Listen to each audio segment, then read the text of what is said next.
Magandang araw mga bata! Bago tayo magsimula sa ating talakayan ngayong araw, hinihikayat ko ang bawat isa na tumayo para sa ating panalangin. Sa ngalan ng Ama, ng Anak, Espiritu Santo. Amen.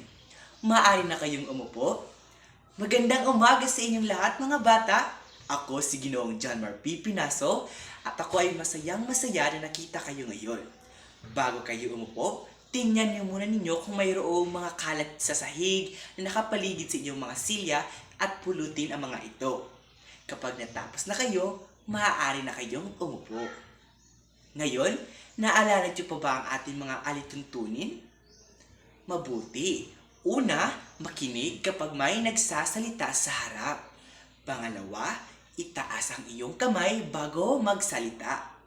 Pangatlo, panatilihin ang kaayusan sa silid-araran. At ang panghuli ay maging responsable at respetuhin ang isa't isa. Naintindihan niyo ba? Mabuti naman na naintindihan niyo. Ngayong araw, mayroon tayong isang masayahing gawain. Magpapakita ako ng ilang salita na may kulang na titik. At ang inyong gawain ay buuin ang tamang salita. Ang unang makakuha ng tamang sagot ay makakuha ng puntos. Handa na ba kayo? Mabuti naman, narito ang mga salitang bubuhuin ninyo.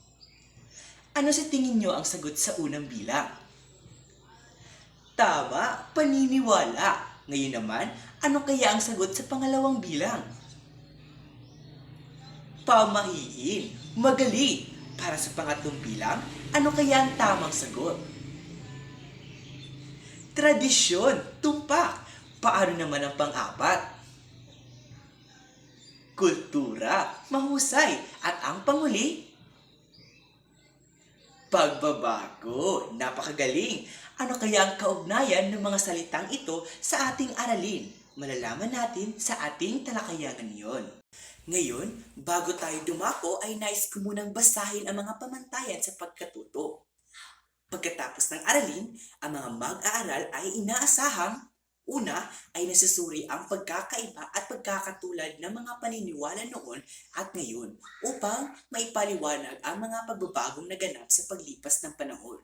Pangalawa, ay maipakita sa roleplay ang pagbabago o pagpapatuloy ng isang paniniwala. At ang panghuli ay maipahayag ang pananaw sa kalagahan at paniniwala noon at ngayon sa isang sanaysay. Ang pagsapalan natin ngayon ay tungkol sa paniniwala noon at ngayon.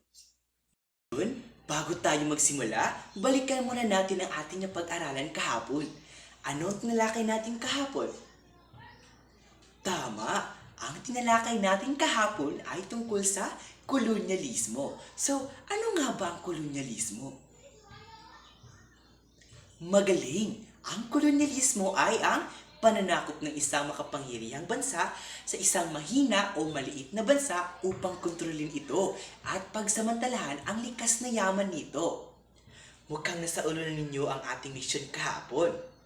Ang kolonyalismo again ay ang pananakop ng isang makapangyarihang bansa upang kontrolin at gamitin ang likas na yaman ng ibang bansa. Mga bata, sino sa inyo ang nakarinig na ng mga pamahiin o paniniwala mula sa inyong mga magulang o lola't lola ba yan? Tama! Isa yan sa mga kilalang paniniwala noon. Noon, maraming paniniwala ang ating mga ninuno na bahagi ng kanilang pamumuhay. Paniniwalaan nila ang mga espiritu, mga anito, at may mga ritual ba silang ginagawa upang hindi malasin daw? Magandang tanong! Kung totoo ba ang paniniwala mga iyon? Habang lumilipas ang panahon, unti-unting nagbabago ang mga paniniwala dahil sa edukasyon, siyansa at karanasan. Halimbawa, dati sabi nila bawal daw maligo ang bagong panganak. Pero ngayon, ayon sa mga doktor, maayos na paliligo ay nakatutulong sa kalinisan at kalusugan. Ang tanong, ano ba ang mga paniniwala natin noon at paano ito nagbago sa kasalukuyan? Ang paniniwala ay mga ideya o kaisipan na tinatanggap ng isang tao o grupo bilang totoo. Ang mga paniniwalang ito ay nagmula sa ating kultura, karanasan at paniniwala ng ating mga ninuno. Noon, maraming paniniwala ang isinusunod ng ating mga ninuno, lalo na sa panganganak, pagluluto, kalusugan, pangingisda, pagtatanim at maging sa kamatayan at pagiging asawa. Halimbawa, naniniwala sila na kapag ang tiyan ng buntis ay bilog, lalaking anak, at kung lapad naman, babae daw. Mayroon ding paniniwala na hindi dapat kumanta habang nagluluto upang hindi tumandang dalaga. Sa paglipas ng panahon, marami sa mga paniniwalang ito ang nagbago dahil sa agham at edukasyon.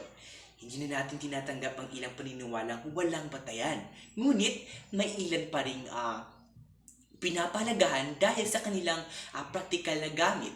Halimbawa, ang paggamit ng dahon ng bayabas bilang panggamot sa sugat ay napatunayan na ng agham na may antiseptic properties. Kasalukuyan, mahalaga na alam natin kung alin sa mga paniniwala ang dapat ipagpatuloy at alin ang dapat nating itama.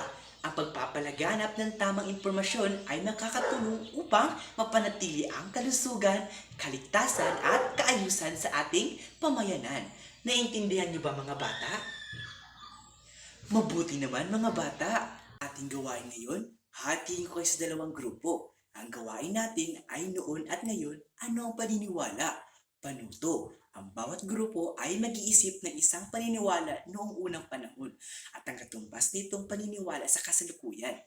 Isusulat ninyo sa isang papel at ipapaliwanag kung paano ito nagbago o nananatili.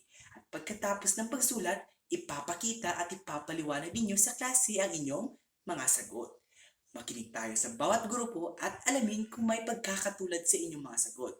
Halimbawa na lamang, noon, hindi dapat maligo ang mga bagong panganak. Pero ngayon, ay nirekomenda ng mga doktor ang tamang pagliligo para sa kalinisan. Handa na ba ang lahat? Bibigyan ko kayo ng mga 10 minuto para gawin ito. Maaari na kayong magsimula.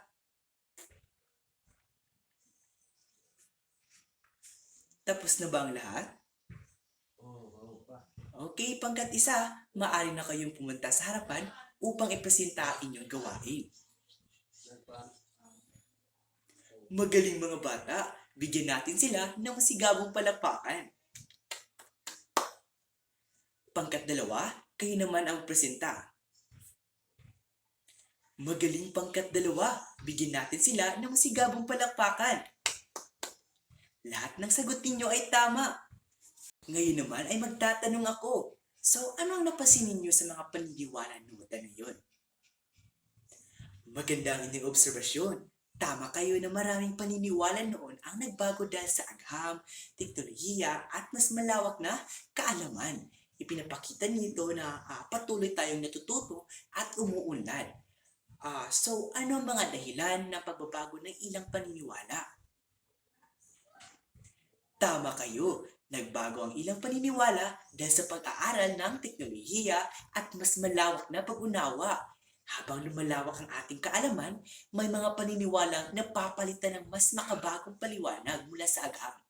Sa inyong palagay, may mga paniniwala bang dapat ipagpatuloy hanggang ngayon? At bakit?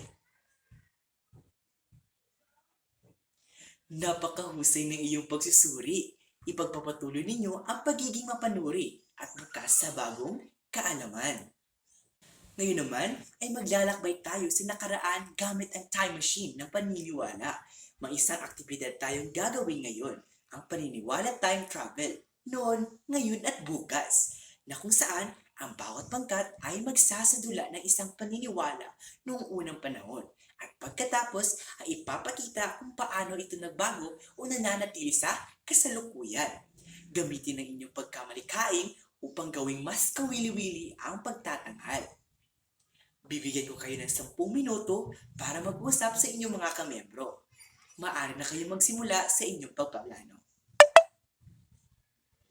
Unang pangkat, maaari na kayo magpresenta ng inyong pagsasadula. Magaling, unang pangkat. Ikalawang pangkat, maaari na kayo magpresenta ng inyong pagsasadula.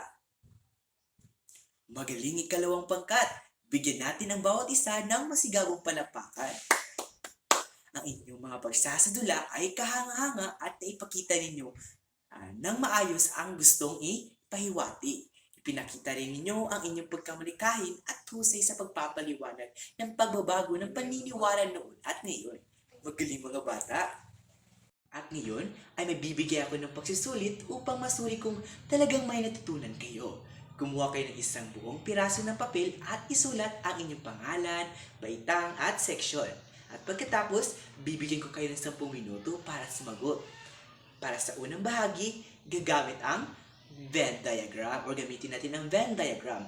Ilahad ang mga pagkakatulad at pagkakaiba ng paniniwala noon ng mga Pilipino noon at ngayon. Sa ibaba ng diagram, ipaliwanag kung paano nagbago ang ilang paniniwala at ano ang dahilan ng pagbabagong ito. Para sa pangalawang bahagi, sa isang maikling sanaysay, ilahad ang inyong pananaw sa kalagahan ng mga paniniwala noon at ngayon. Pumili ng isang paniniwala na natutunan mo at ipaliwanag kung paano ito makakatulong sa iyong buhay ngayon. Tapos na ba ang lahat? Mabuti! Maaari nyo nang ibigay inyong mga papel sa unahan. Para sa inyong takdang aralin, ang bawat isa ay gagawa ng isang slogan tungkol sa paniniwala noon at ngayon. Nagkakaintindihan ba? Mabuti naman, hinihikayat ko ang lahat na tumayo para sa ating panalangin. Paalam mga bata!